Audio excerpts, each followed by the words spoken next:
किरदार से आती हो सदाकत की महक, जिनके किरदार से आती हो सदाकत की महक, उनके तदरीस से पत्थर भी पिघलते हैं।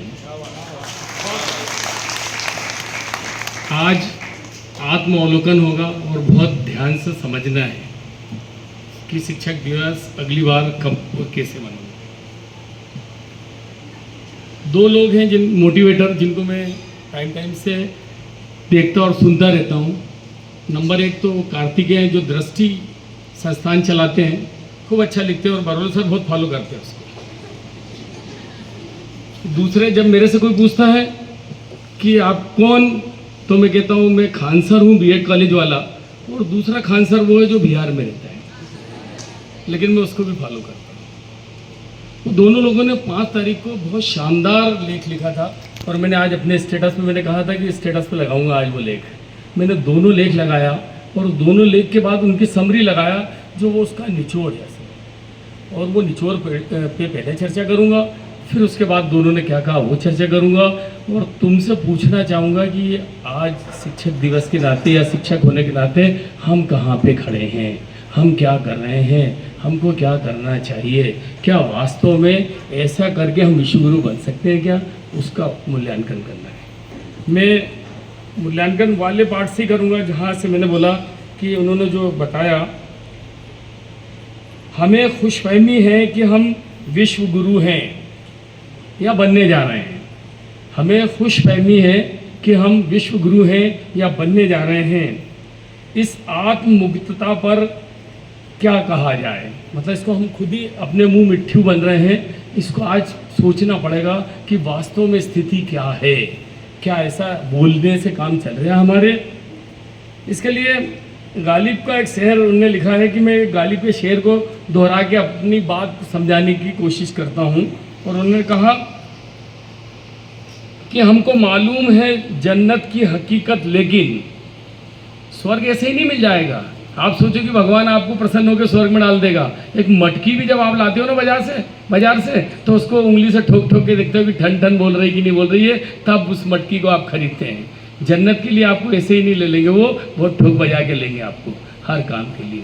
तो गालिब कहते हैं कि हमको मालूम है जन्नत की हकीकत, लेकिन दिल को खुश करने के लिए ख्याल बेहतर है कि जन्नत में जाएंगे। हम तो हर आदमी को मरने के बाद लिख देते हैं स्वर्गीय। आँख खोलकर देखें तो सच यही है कि ज्ञान के जगत में हम फिलहाल कहीं नहीं टिकते। अमेरिका और यूरोप में हर अमीर गरीब बच्चे को अच्छी प्राथमिक शिक्षा मिलने की गारंटी है, जबकि हम उसके नज़दीक भी नहीं हैं। उच्च शिक्षा और रिसर्च में नवाचार को लेकर जैसी दीवानगी चीन, जापान, इजराइल और जर्मनी में दिखाई देती है, हम उसके सामने कहीं भी नहीं ठहरते हैं। भविष्य की अर्थव्यवस्था ज्ञान पर आधारित होगी, इसमें किसी को संदेह नहीं है। ज्ञान का अंतराल हर क्षण बढ़ता जा रहा है, या अंतर जो है बढ़ता जा रहा है। इसलिए अगर हम सचमुच में विकसित भारत चाहते हैं तो हमको शिक्षा पर युद्ध स्तर पर और शिद्दत से काम करने की जरूरत है।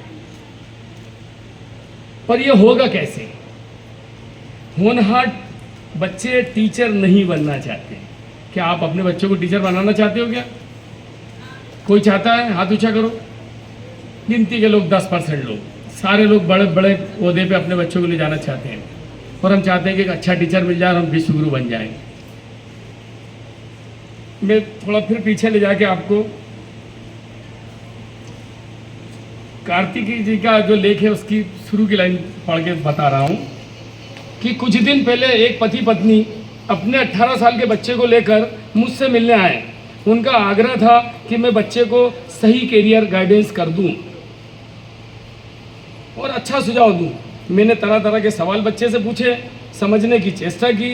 उसे पढ़ाने की ज़बरदस्त रुचि थी, मुश्किल चीज़ों को समझने समझाने का शानदार क्षमता थी, और हिंदी और अंग्रेजी में निपुणता भी थी, काबिले तारीफ़। मैंने सुझाव दिया कि इसे रिसर्च में डाल दो या टीचिंग की लाइन में अच्छा प्रोफेसर बना दो। उसके माँ बाप और वो उखड़ गया। बच्चे ने कहा कि इससे तो मैं बिना नौकरी के रहना पसंद करूंगा, और माँ बाप ने कहा कि इससे अच्छा आएगा कि हम अपने घर का कोई भी काम करा लेंगे, लेकिन हम इसको शिक्षक नहीं बनाएंगे।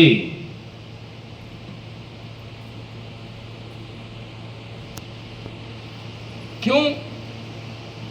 क्योंकि टीचिंग में है ही क्या, ना पैसा है, ना इज्जत है, ना ताकत है, इसलिए हम ये काम नहीं करेंगे। एक दूसरा बच्चा जो भारतीय मूल का था, अमेरिका का बच्चा था, 18 साल का था, उसी से ये सवाल पूछा गया कि बेटा पढ़ लिख के क्या करोगे? उसने क्या बोला? पढ़ लिख के या तो रिसर्च सेंटर में जाऊंगा या प्राध्यापक बन जाऊंगा, इससे बेहतर और क्या हो सकता है?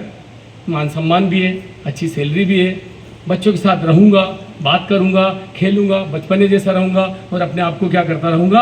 अपडेट करता रहूंगा।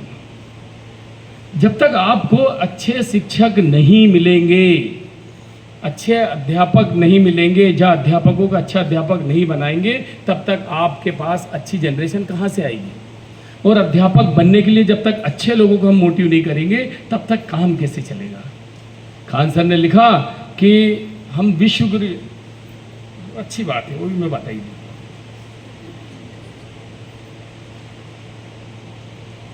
उन्होंने कहा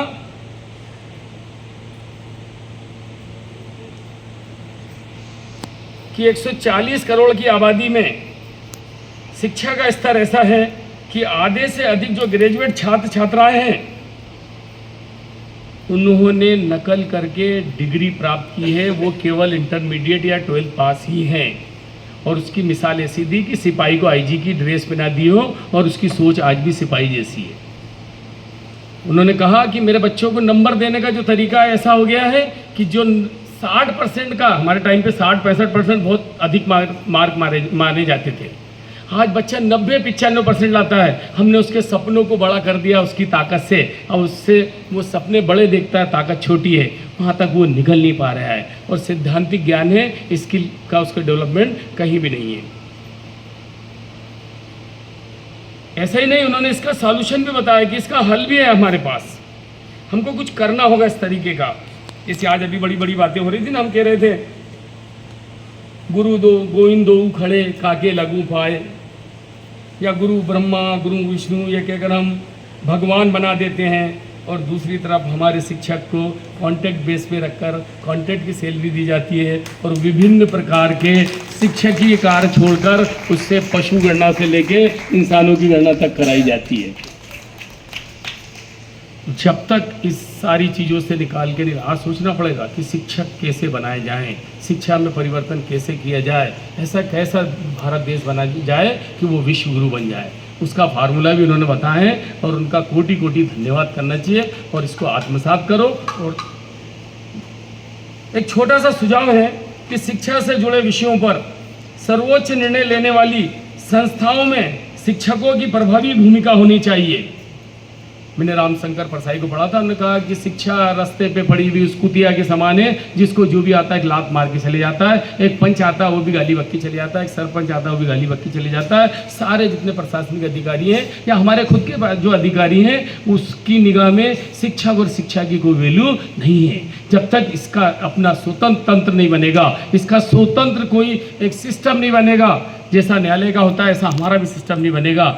जैसे IAS और IPS बनते हैं, ऐसे IES बनाना पड़ेगा, इंडियन एजुकेशन सर्विसेज बनाना पड़ेगी, जिसकी नियुक्तियां भी इस लेवल पे होंगी। वो स्वतंत्र बॉडियां होंगी, वो अपने आप में काम करेंगी और वो खुद निकाल के प्लान करेंगी कि एजुकेशन कैसा होना चाहिए, शिक्षक कैसा होना चाहिए, और अच्छा स्केल देंगे, अच्छी सैलरी देंगे, ताकि वो लोग जो IPS और IAS बनना चाहते हैं वो IES बनना चाहें। और जब इस तरीके के लोग IES बनेंगे तब जाके शायद हमारे पास वो रास्ता खुलेगा कि हम अपने बच्चों को शिक्षा की लाइन में भेजना पसंद करेंगे।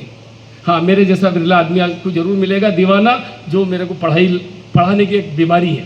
मैं डॉक्टर बनना चाहता था, मेरे माता पिता चाहते थे डॉक्टर बन जाऊं, मैंने उनकी अंतिम इच्छा जीते जी तो नहीं पूरी की, PhD करके बाद में पूरी कर दी।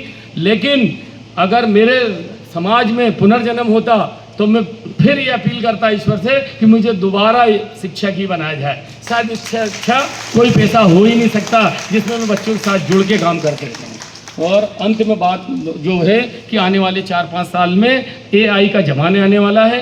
AI निर्मित जो रोबोट्स हैं वो टीचर्स की तरह, इंसानों की तरह काम करेंगे और उनके पास नॉलेज भी बहुत होगा, तर्क शक्ति भी बहुत होगी, वो बड़ी सहानुभूति से काम करेंगे, वो हर सवालों के जवाब देंगे, वो आपकी समस्याओं का समाधान करेंगे, आपके प्रतिस्पर्धा में खड़े वो गलती करेंगे तो क्षमा भी पाल लेंगे, बच्चों के साथ मिल के काम करेंगे, बच्चों के साथ बैठ के काम करेंगे, ऐसा लगेगा कि वो काम कर रहे हैं। अगर आपको अपना अस्तित्व भी बचा के रखना है तो आपको बच्चों के साथ सहानुभूतिपूर्वक काम करने की आज भी ज़रूरत है। इस तरीके का सिस्टम हम डेवलप करके आज के इस दिन को कामयाब बना सकते हैं, और नहीं तो फिर आज जितनी हमने धूमधाम करी है इसी को हम आज ख़त्म करके फिर अपने अपने घर चले जाएंगे। आज प्रण करो कि हम आज बड़ा काम कर रहे हैं, वो काम कर रहे हैं जिसको चाणक्य ने कहा कि निर्वाण और प्रलय शिक्षक की गोद में खेलती है। आप कोई मामूली इंसान नहीं है, आप जिस दिन ठान लेंगे उसी दिन बदलाव होगा। मेरा खुद का विचार है कि अब बदलाव ना तो कोई धार्मिक संस्थान से होगा, न कोई राजनीतिक संस्थान से होगा। अगर आप बदलाव होगा तो केवल शिक्षा जगत से ही होगा, शिक्षक जगत से ही होगा और शिक्षकों से ही होगा। तो शिक्षकों को मैं कहता हूँ आज भी कमर बांध के खड़े हो जाओ और देश के निर्माण में अपनी भूमिका जो है वो महत्ती कर दो और देश को विश्व गुरु बनाने की ओर अग्रसर हो जाओ। धन्यवाद।